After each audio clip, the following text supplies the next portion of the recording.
Hello everybody, I'm Raphael Perry and it's time for a slightly different Monomyth video tonight. Now, I've held off making this video for a few weeks now, and the reason will become apparent at a particular point in the video. It should become blindingly obvious when I do. The latest patch has been active on the test branch for a few weeks now. I think a couple of weeks, 2 or 3 weeks. And let me see. It has been updated periodically with small patches and tweaks. I actually noticed one of those tweaks visibly. I'm not sure the patch notes have been updated since the original version of the patch. Hopefully, you can see one of the changes in the patch on the screen already, in the form of the mouse cursor, which is now a little gauntlet, although it's cut off weirdly at the wrist without the back end of the gauntlet. I'm going to read through the patch notes now, and I'll comment on a few of them, and one in particular, and then I will go and demonstrate it in game. After that, I'm not sure what I'll do, because this patch has not added a new area. It has not added any new monsters to the game. So, as far as Prince Perrin is concerned, all he's got left is 3 or 4 fire slimes guarding the gate to the next area that will be added when it gets patched in. And I have defeated them off camera because he has plenty of grenades. So I'll use one of the other saves to maybe go hunt for some monsters and try out a few things. So here we are. Added new Lysandrian guard design. Added plate armor. The Lysandrian guards are now wearing the plate armor. Kicks with plate boots now deal extra damage. Okay, I didn't know for a fact if kicks were dealing damage or not. They were knocking down and stunning opponents a bit. I wasn't sure if there was an actual damage element in there, but apparently now kicking with plate boots will deal extra damage. Leveling skills will now correctly update the critical hit chance. That's good. That was an issue that needed to be fixed. I think it might have been fixed slightly before this patch was put onto the test branch, but it's definitely in there now. Some of you are going to love this next one. It's not necessarily a big one for me, but it's going to be very popular. Added toggleable minimap, default key M. Now the M key no longer opens the map scroll for the area you're in, but opens a little minimap in the top right hand corner, upon which you can view your progress if you really desperately need it or desire it. The mouse cursor is now a little gauntlet, and sometimes when it clicks you see the finger press depending on which buttons it is clicking. Kicks adjusted for multiple nearby objects. Kick range slightly increased. Oh, is it going to feel too long? Kicks will now make enemies stagger. I mean, they did a bit before. Movement penalty on player attacks removed. I was not aware there was a penalty for moving while attacking, but there isn't now. Adjusted center of mass for crates and barrels. This is the reason I haven't been showing off the patch yet. This truly bothers me. My initial response to this patch note is, why? I then rationalize it by saying there's a lot of changes to the way kicks work. Right? Especially in relation to having multiple objects nearby. And I can think of at least one area where there were a couple of crates blocking a tunnel in the catacombs, which had to be clambered over, and you couldn't instinctively just move straight across. You had to kind of wiggle a bit and get past. And there may have been other situations like that that bothered other players more than it did me. And so adjustments could be made for the sake of pathfinding, especially for enemies, actually. However, so I'm presuming adjusting the center of mass to be lower down so that if they topple or break, they won't break around the center point, but rather lower down. And then if we pretend this is a thing, a crate or a barrel, then instead of the central mass being here and it exploding out from the middle, it would break and fall out the sides and so on, right? Unfortunately, that's not quite what has happened. Lowered ragdoll intensity on NPC death. Probably a good thing. Standardized weapon range slightly increased. I don't like this. This is in line with the kick weapon range increase. It does mean enemies may be able to strike you from slightly further away than you would expect, given the length of their weapons. This could be a problem. I've actually watched Lottery play all the way through Dark Messiah of Might and Magic recently, and he commented that in that game the weapon reaches are slightly more than they should be, and slightly more than you would expect. Same possibly applies to the kick. And so when you get used to that, the combat works really well. But until that point, when you're trying to get near enough to actually hit them with your weapon, instead of being a little bit far away and far out, then it gets clunky and awkward because you're just having difficulty trying to get close enough. Standardized hit radius increased. Okay. So if I miss, because I'm attacking the center of the screen, right? It's now not like here, but it's like a slightly wider area in terms of sort of dragging towards the target to count as a hit. Melee hits should be more precise now, which implies what? That I can hit enemy body parts with this hit radius increased. Were people missing with a lot of melee attacks? Possibly. Enemies will now parry and block attacks. That's good. I don't know if that applies to all enemies, because currently in the game the enemies have just run up to us and continued to attack without ever running out of stamina, and they just beat us down very quickly.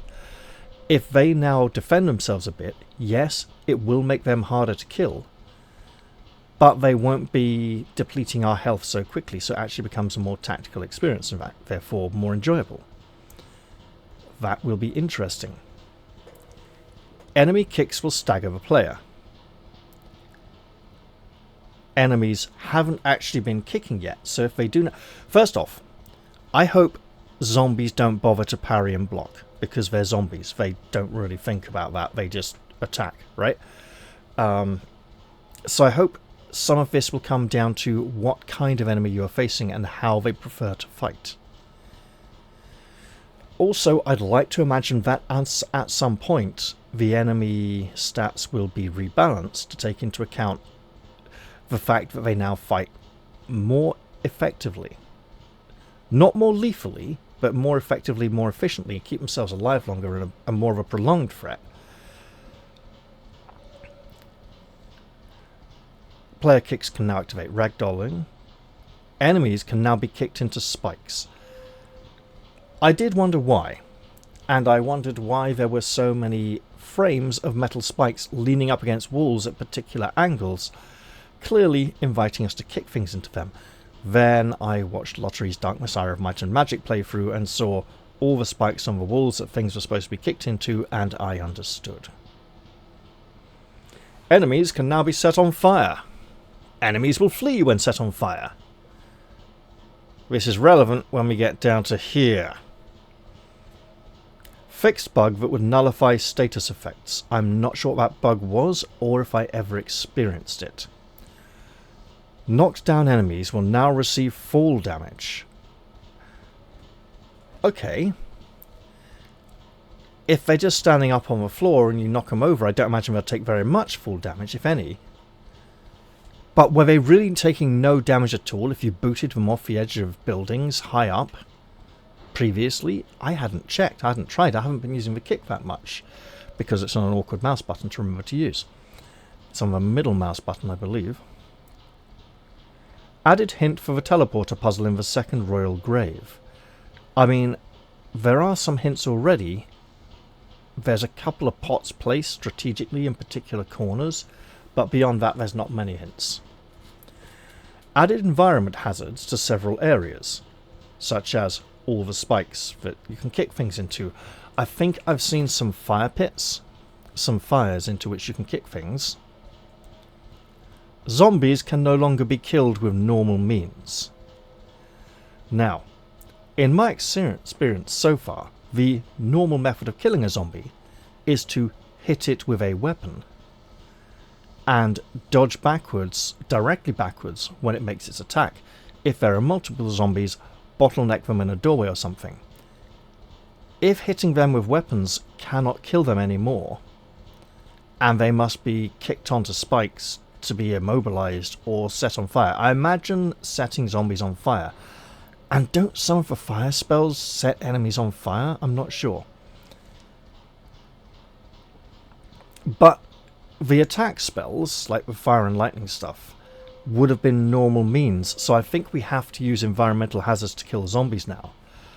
But I'm not sure the zombies will have necessarily been placed in different locations or have, had this new condition taken into account, because they're still in their old places, right?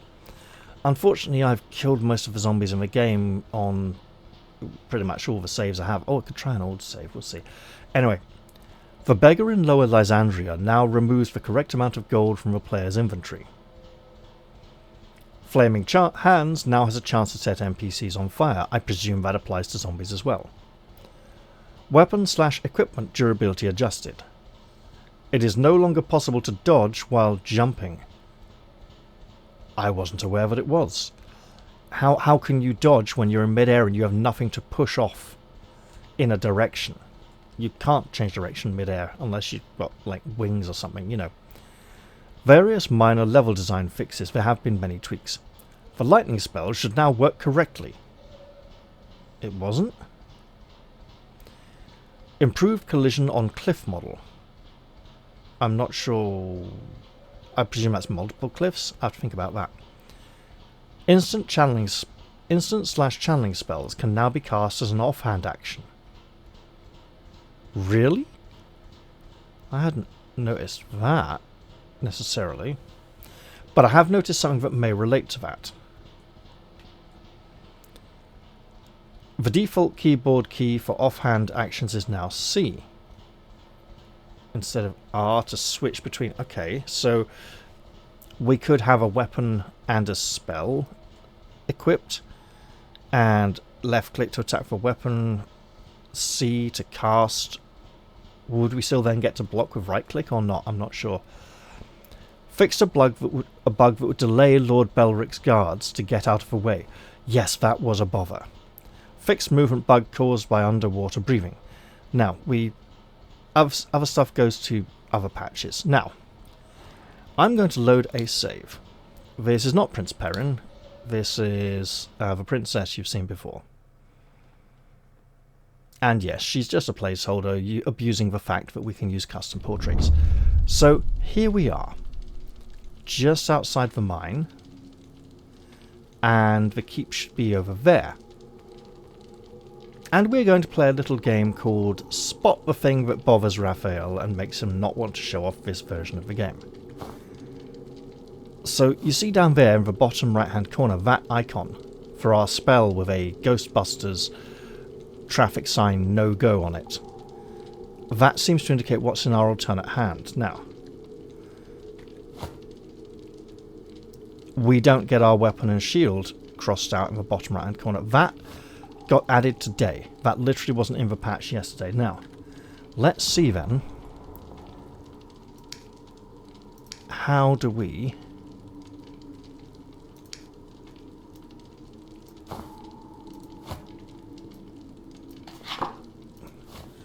we put it here? No. So I'm not sure how.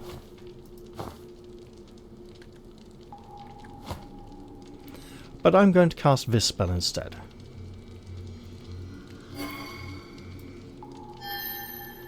And let there be light. Look at this. This barrel is immersed halfway in the ground. let's keep going, because I'm going to make it a little more obvious for you. Look at these two barrels here, right? Every barrel in the game is now like this, halfway into the ground. This has also happened to a certain crate model, the sort of squarish crate, but not the other crate model. And this is the reason I'm not happy showing off this patch at the moment. Now, if I smash this barrel, it moves up to the surface. But still, I'd prefer it if it was not in the ground to begin with. What bothers me about this is that there are certain locations in the game, some of which have mechanisms required to open doors for progress, that can only be reached by stacking crates on top of one another to clamber up. And that is the exact crate model which is now buried in the floor. Those areas may now be impossible to traverse. Also, look, we have our plate gauntlets, we have our plate boot for kicking. It's all good. And I'm not sure... Okay. There is our auto map. Very nice, very pretty. Just like the normal map, it takes a few seconds. It starts blurry, then fixes itself up. And as you see, as we move around, there's another barrel. Don't like the barrel being stuck in the floor. And as we move around, the map remains centered. And we can observe our progress.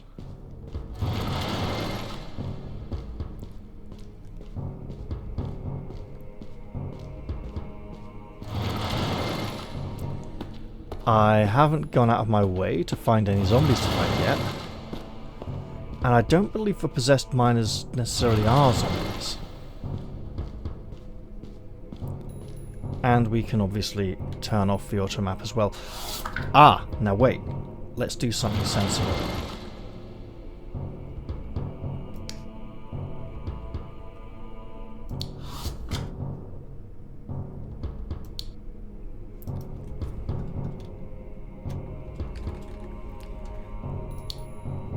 Do our map markers show up on the auto map? They do not. Because it would have been somewhere around here, would it not?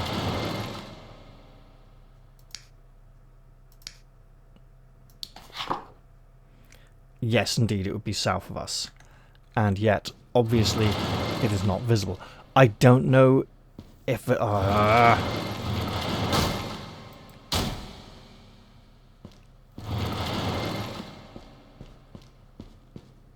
I understand that the developer has a plan, a specific vision, and please take this as constructive criticism. Look, if he watches this video, then hey man, you've made a really nice game, you've put a lot of effort into it, it is wonderful, I like what you've done, but I strongly question this design decision, and hope, in my heart of hearts, that it is not yet fully implemented, and that at some point in the future, the centre of gravity of the crates of barrels can be lowered without needing to lower their entire model visibly, because it's quite a bit of bother. Now let's go look for some something. What do we got? This was probably some point when I was engaged in combat. I'm looking for some environmental hazards to show off. Oh, we are here. Right, probably not the... Here is a fire. I would imagine we can kick zombies into the flames. Let's look for a slightly earlier save then.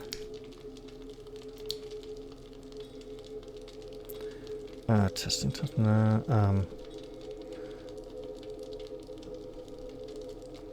Library. Oh, we know where that is. Okay, we'll try this.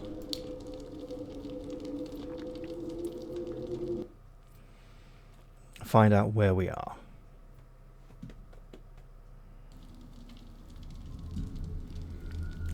Ah, this is our location. Okay.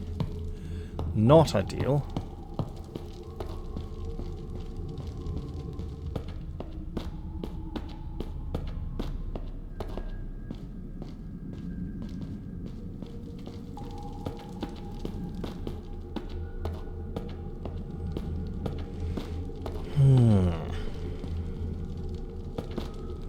Not having a lot of luck, am I?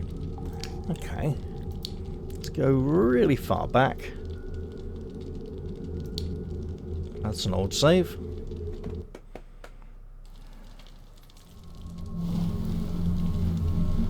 Oh!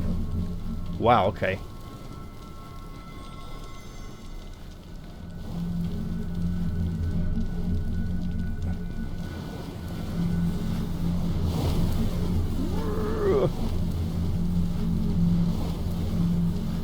Presumably take the damage.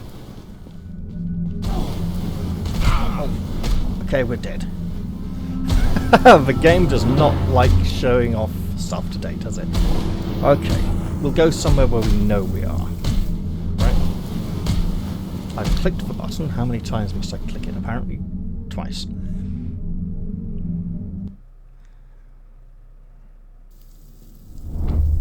Alright, so here we are, back in Lysandria.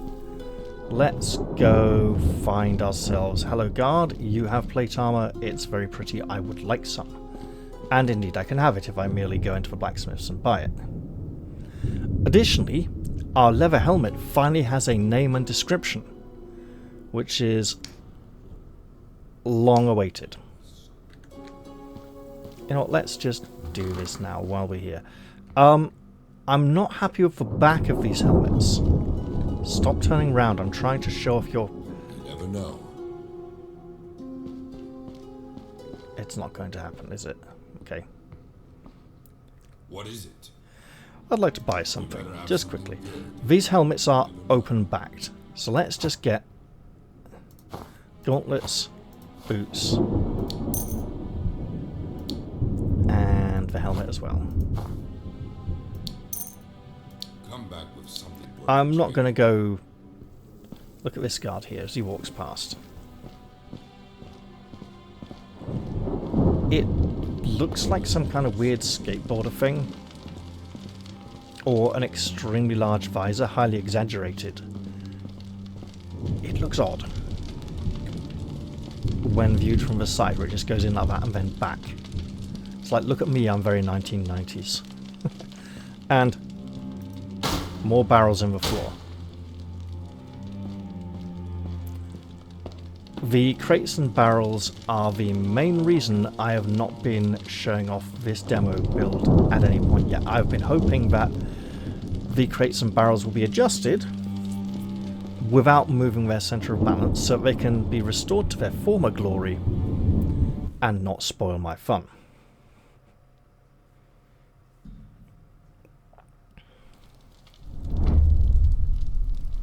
Now let's put these on. Obviously this will overburden us even more. And we'll have to have a run around looking for some spikes. I think I know where the nearest ones might be, but it's just a guess. Some of the spikes have changed shape recently in the last week or two. There's been a number of changes and improvements to this patch. So I am hoping that it is working up towards a release. But as it stands, of course, I have currently obliterated most of the foes in this area. Clearly, these barrels in the floor, notwithstanding, because they weren't a threat to me. Ah, the Barrel Slayer strikes again. Because at least that way we get them up on the surface. I really hope that gets fixed. I mean, I know. Those of you familiar with my channel will know I'm a fussy fellow, and I like things to be up to a certain standard. I presume I can kick things into that.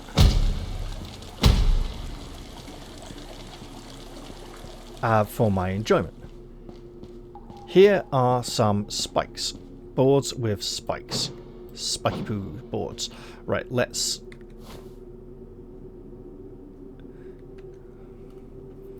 get a light spell ready.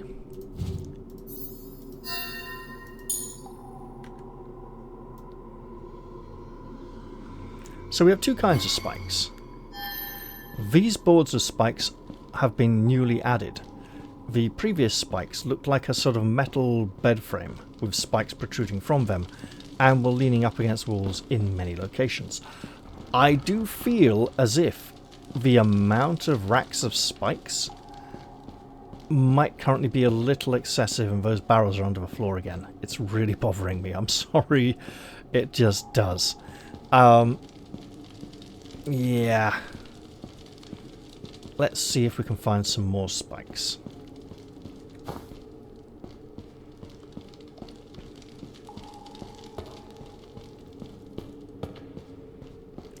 Because some of them do not have wooden boards, but are instead on a kind of metal rack. And I wanted to show that off. Like this. There are a lot of these metal racks of spikes leaning up against walls, some of them at steeper angles than others. And I imagine that it is mainly the fires, but also these spikes, which must be used to defeat the zombies. I'm glad we have finally... Incidentally, I can stand directly in front of the spikes and kick without harming myself. I do not hurt my foot kicking the spikes. Since I've defeated pretty much all the enemies in the game at this point, apart from the fire slimes, which I can blow apart with my grenades without particularly going close to them, I can't really show off combat unless I, load up a save in advance and prepare it. But essentially, this patch is mostly balance tweaks, adjustments to the combat system, kicking. We have our lovely gauntlet mouse cursor, flames and spikes to kick things into. Kicks are far more powerful, and apparently we should all be doing it. Just like those mandatory platform sections that are required for progress, which are fiendishly frustrating. Well, I'm afraid that's gonna pretty much cut it for this episode. There's not much more to show off. So I'm going to end the episode here. I hope you've all enjoyed this one, and I'll look forward to seeing you all in the next Monomyth episode where I have a little more to show off. I might go kill the fire slimes sometime soon just to have a video for you all. But for now, I'll say goodbye and see you all soon. Cheerio everyone.